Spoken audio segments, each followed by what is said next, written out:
Hello, good afternoon, good morning, good evening. How are you? So we are winding down a week's long of puppy training with our buddy Bunker, the Border Terrier.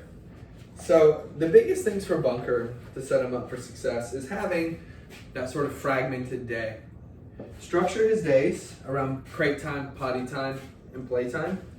Doing that by not overwhelming yourself with too much Bunker time, giving him too much space, and also allowing him to really make proper decisions is going to be the way to get him to start to mold into a really great adult dog. Boundaries, very important. Spatial relations, incredibly important. And then also, as us as handlers, we have to know to be able to visualize what we're going to do. So today, that's what we're going to run through. We're going to run through his what he's learned this week and how to proceed to pass the leash off back onto you. So for anybody else who has not been following along with Bunker, this is basically the ending point of what we wanted ideally for this 4-month-old puppy. So, but first, with any good puppy comes a very happy mama dog here. Miss Zoe is gonna get another bone. Lay down. She's a good teacher. So to start here, I'm gonna continue to use my slip lead here around the house. Remember, this isn't meant to choke. It's not meant to dominate. This is only to provide a little bit of pressure and guidance to be able to get good, solid recall from the start. So let's start here with our luring. See all that jump right there? I pulled it back. We have our eye contact. We have our nose. We have our eyes, and we have our ears with a yes. So you want to start just getting them used to that. And then you want to factor in, come on, over here. See that boundary there? Good. Place. Good. And then also, an added extra tip for no nipping. Got my little, you want to have a soft treat here. Place. Place. You want to smash it a little bit. Protect yourself. Make a closed fist. Good. Easy now. Easy. Good. That gives them mental stimulation. This is still that same treat. Yeah. Good boy. Good. Awesome work. So now, aside from loose leash walking stuff, which I'm not going to demonstrate here, good. This is how we create our training bubbles around us. See how loose this is? This is not a threat, it's not anything, it's just a training tool. So we want to start with, try it again, heel. Okay, pretty good. Start with another one. Come on, heel. Good, good. So what I want you guys to do too, with any puppy, is give them that space to wait, give them that space to breathe. And what that does is that slows things down. That allows that puppy impulse control to start to take hold and not allows them to be reacting so much on stimuli. So to review here, if we have our boundaries right here, he's gonna have those in the house. You're gonna step in front of your dog, establish those, hold them accountable. That accountability is the word.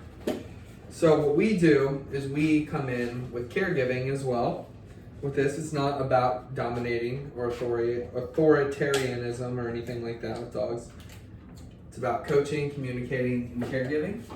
And that caregiving is what kind of leads us across the finish line every time. That's what we really rely on to do this out of love. So now let's move on to a stay and a release word.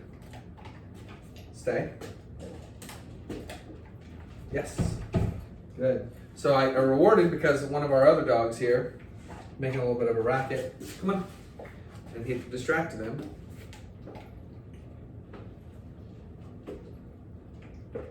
So what you don't want to do, good. So that's not his release word. You don't want to give him too much freedom. Stay. So autocorrect right there. Free. Good. So his release word is free or okay. I like to use free because I can change it. Stay. Ah. And it's all, so this is the accountability portion that you're seeing me do right now. Holding him to it. Ah. Let's try it again. This is what he struggles with the most. And I think it's important for people to see that it's not always perfect every time. Ah, almost. So maybe I need to slow it down or maybe go a little faster. Sit. Friends. Free. Good. See, you want to have that right there, but also you add that extra command in. So as recall starts to come into play, as you start to have a dog who is getting a little bit older, starting to want a little more freedom, maybe likes to be a little more evasive, you know, things like that. You start to see that in the backyard from Bunker. So with recall, you do not want to repeat yourself. With anything else, you do not want to repeat yourself. So, Bunker, touch. Good. Bunker, place. See how much this is working in? Touch. Good. That works on the recall, but that's not going to work every time. Right now, this is a training session. He knows that. So you're going to need the slip leash, okay, in the backyard. So you can get your recall every time, okay? And this is not for yanking. Anybody watching, this is not for yanking. That is the ultimate no-no. But it is for touch. He's going to come each time here. And in the backyard, it's different. So something kind of like this. Touch. Okay, so he didn't come. Touch. Good. So see right there? It's a guide. It's a guide. It's a little bit of a pressure thing. And so if you're loose leash walking training, what this does, and I've been using this a lot lately at work, it starts to develop communication. Okay? And how good that feels just to be walking alongside your dog and you.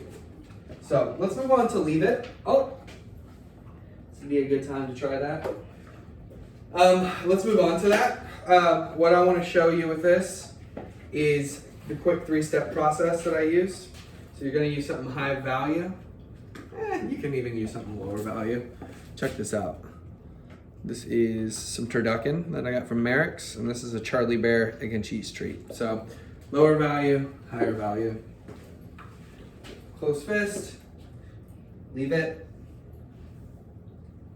Yes.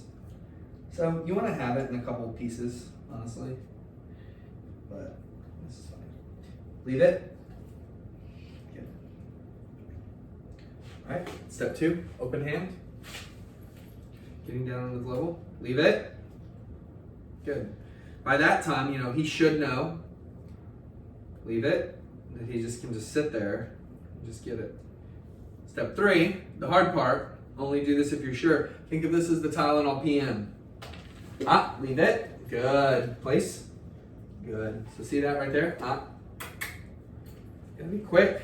You gotta be pretty confident. I mean, you know, this isn't working with a white tiger, but leave it. Good. They can be quick, and you do not want them to fail. Leave it. Excellent job.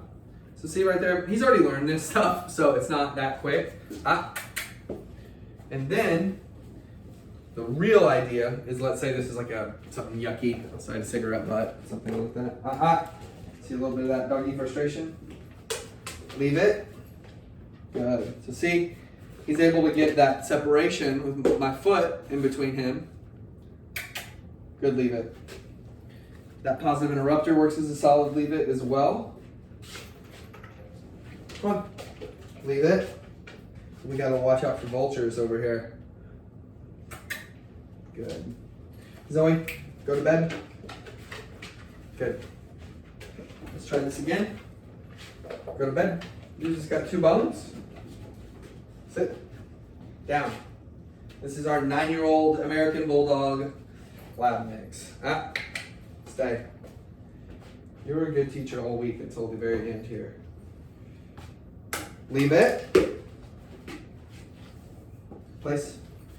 Good. So let's do this a couple more times before we sign off here for the day. Leave it. Good. So hear that rhythmic, my voice, that rhythm of my voice? Leave it. Good. Then I give him a little bit of space. Place. Good. So you never really want to set them up for a situation you don't feel confident that you can perform in. So, if your dog's super hyper, you don't want to take them to a middle of a dog park on a Saturday afternoon. If you're worried about getting nipped, you don't want to jump in with a hands out, leave it immediately. Stuff like that. You always want to manage your expectations too with your dog, but also manage yourself. Breathe. It's key. He's great. He's attentive. Touch. Good. He's a great dog. He's been a pleasure to work with. And his potty training is going great as well. Sit. There's that little extra. And there you go. Okay, that's it. Bye-bye.